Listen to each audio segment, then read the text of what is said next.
So today's practical is preparation of frequency distribution table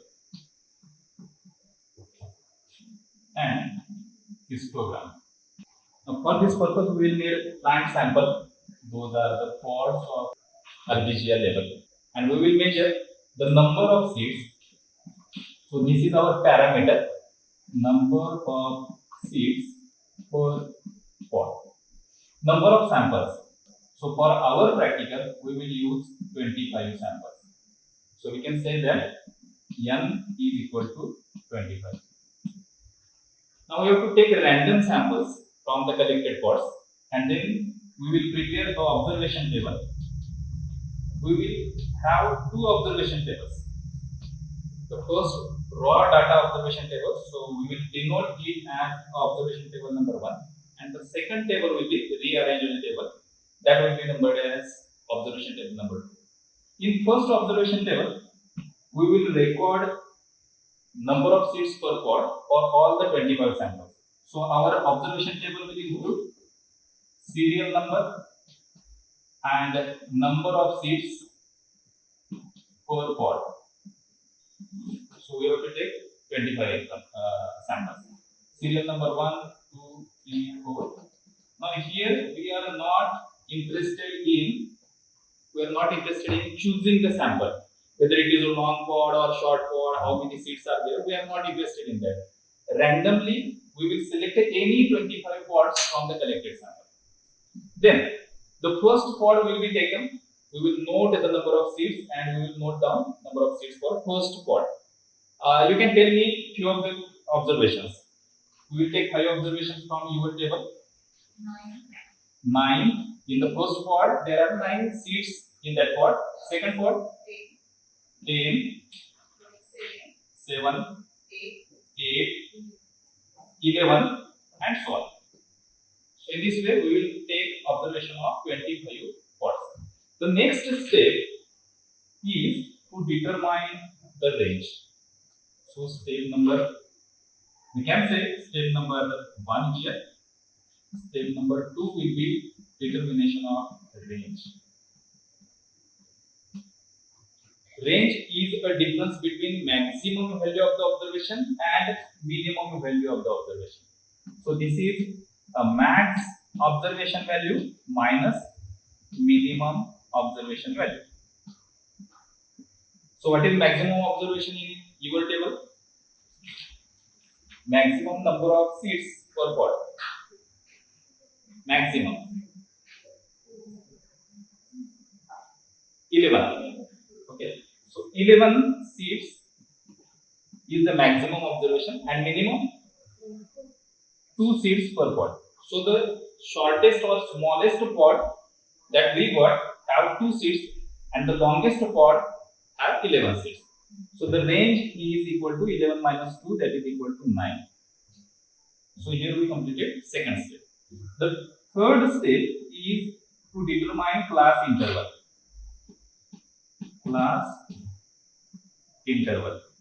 So class interval is the size of the class which will divide this range in appropriate number of classes. So we are interested in having a number of classes 3 to 7. आपल्याला 3 ते 7 क्लासेसची संख्या मिळायला पाहिजे, याच्यामध्ये आपण interested आहोत. त्याच्यापेक्षा कमी मिळाला म्हणजे 1 किंवा 2च क्लास मिळाला तर आपला ऑब्झर्वेशन टेबल किंवा हिस्टोग्राम आहे तो काय प्रॉपर दिसणार नाही. किंवा 7 पेक्षा जास्त जर आपले क्लासेस झाले तर परत एक वेळ ते कॉम्प्लिकेशन वाढेल हिस्टोग्राम मध्ये. आपल्याला जे पाहिजे त्याची सेंट्रल टेंडन्सी किंवा जो काही पॅटर्न तो त्याच्यामध्ये मिळणार नाही. त्यामुळे शक्यतो या रेंजला अशा पद्धतीने डिवाइड करायचं की आपल्याला 3 ते 7 याच्यामधली कुठली तरी व्हॅल्यू मिळेल. आता या रेंजसाठी आपण जर क्लास इंटरवल 2 घेतला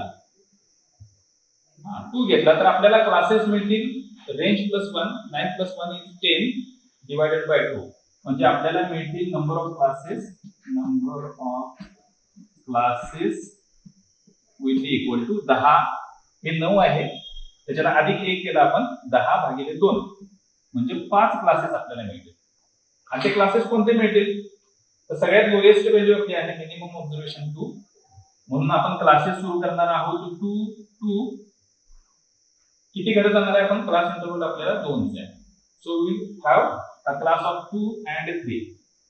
The next class will be 4 and 5, 6 and 7, 8 and 9, and last one will be 10 and 11. So number of classes will be 1, 2, 3, 4 and 5. Now note that here number of seats is a whole integral. याच्यामध्ये fractions नाहीत म्हणून class करताना आपण discrete केले. ते आपण शिकताना शिकलो डाटाच्या टाइप्स मध्ये. डिस्क्रीट टाइप्स जर याच्यामध्ये लीप लेंथ घेतली असती आणि याच्या मधली व्हॅल्यू मिळाली असती 3 आणि 4 च्या मध्ये, तर मग आपल्याला 3.1 पासून पुढचा क्लास सुरू करावा लागला असता. Okay, so here we have completed third step. We have decided the class interval 2 and number of classes will be 5. Then we will have to draw a second observation table. आता पुढची step आपण म्हणूया step number 4. This is frequency distribution table.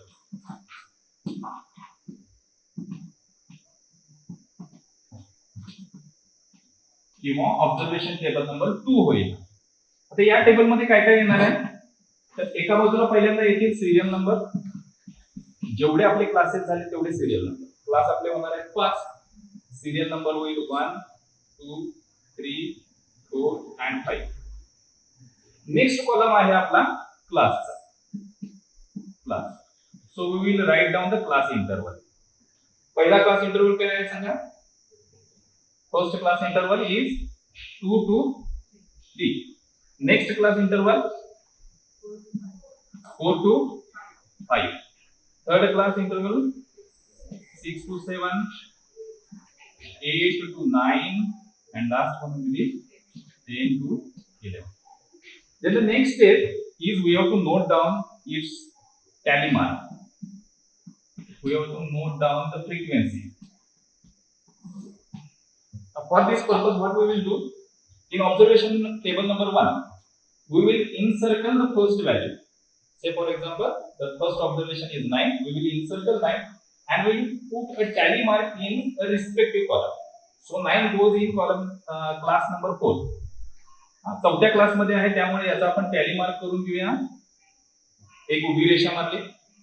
Next value आहे 10. याला मी इन्सर्कल करून घेतोय. आणि कोणत्या क्लास मध्ये आहे, 5वा क्लास, त्याच्या समोर आपण टॅली मार्क करून घेतो. So on this in this way we have to make appropriate tally marks for each of the observation for 8, for 11 and so on. Now take care that follow this standard procedure. हे तुम्ही या पद्धतीने गेला circle करत आणि एका वेळेला एकच व्हॅल्यू लिहिली तर तुमचं कन्फ्युजन होणार नाही किंवा कुठली एरर त्याच्यामध्ये येणार नाही. एकाच वेळी 2-3 व्हॅल्यू केल्या तर नंतर थोड्या वेळाने आपण विसरून जातो की कोणती व्हॅल्यू आपण त्याच्यामध्ये काउंट केली कुठली केली नाही. त्यामुळे एकाच व्हॅल्यूला सर्कल करायचं, टॅली मार्क टाकून घ्यायचं.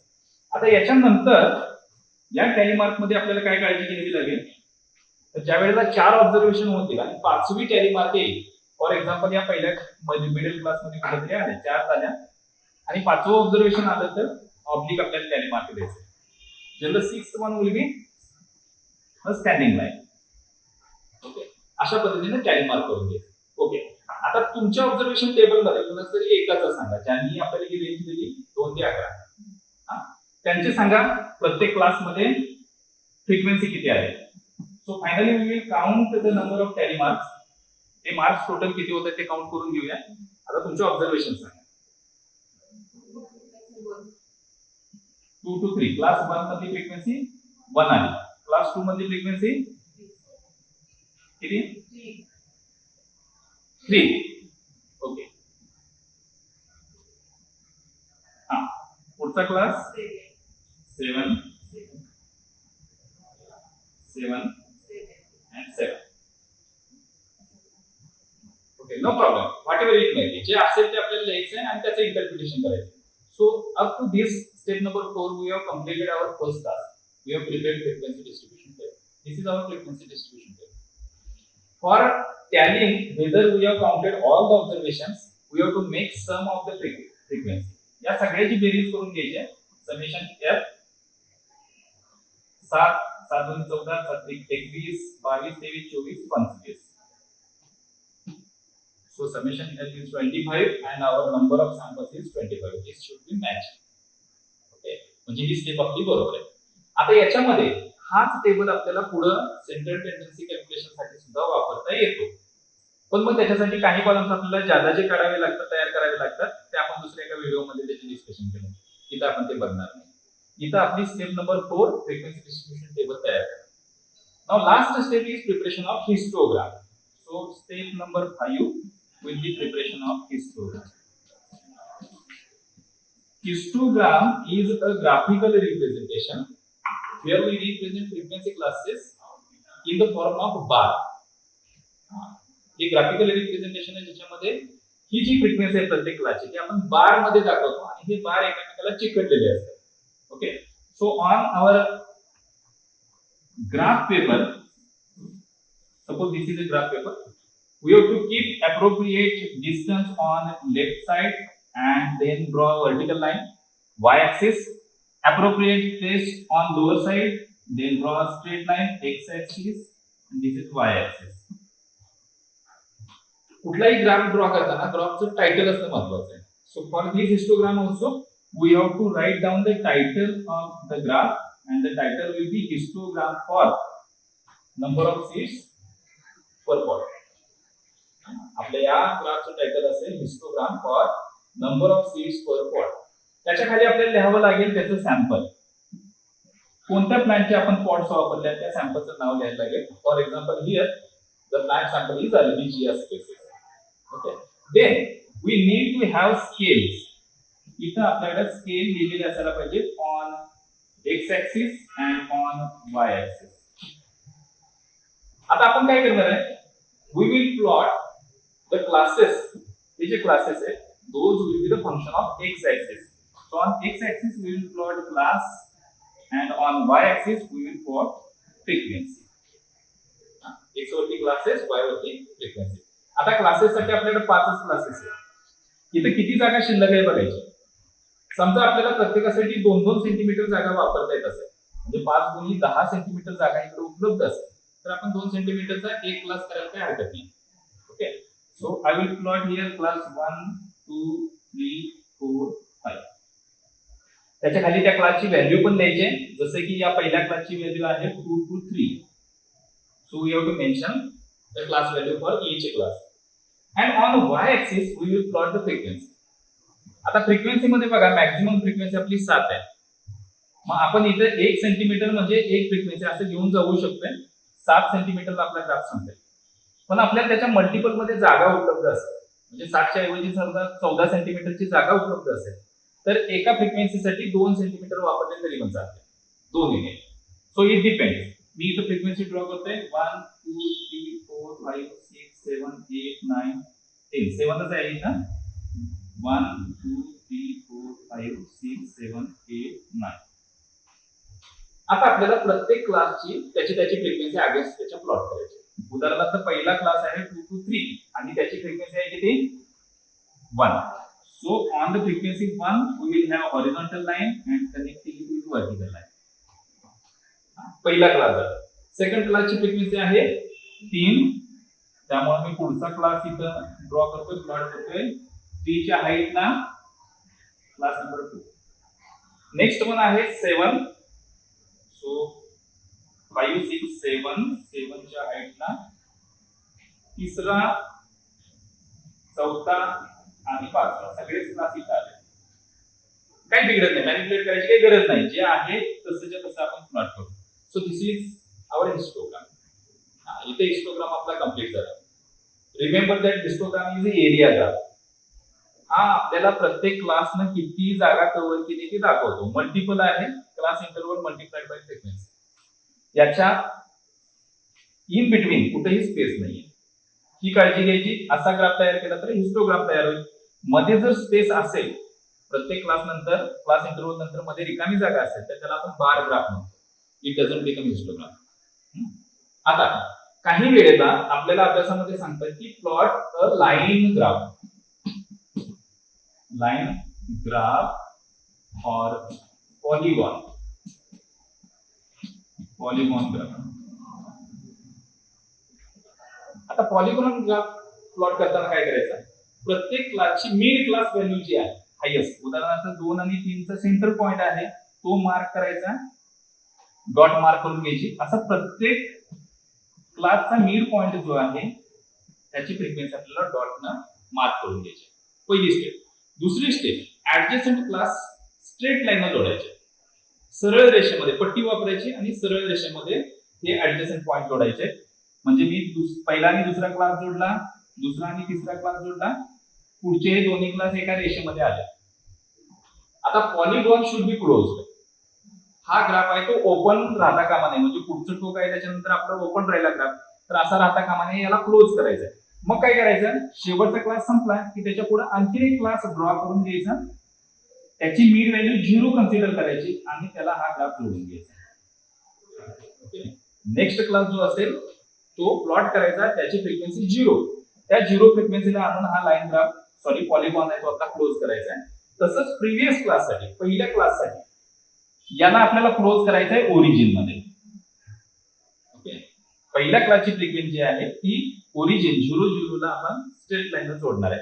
So in this way we will have a graph where number of straight lines are connected by an angle, so it forms polygon. अनेक अँगल तयार होतील आणि आपल्याला एक पॉलीगॉन मिळेल. या पद्धतीने हे आपल्याला प्रॅक्टिकली कम्प्लीट करायचं. काही डाऊट आहे याच्यामध्ये?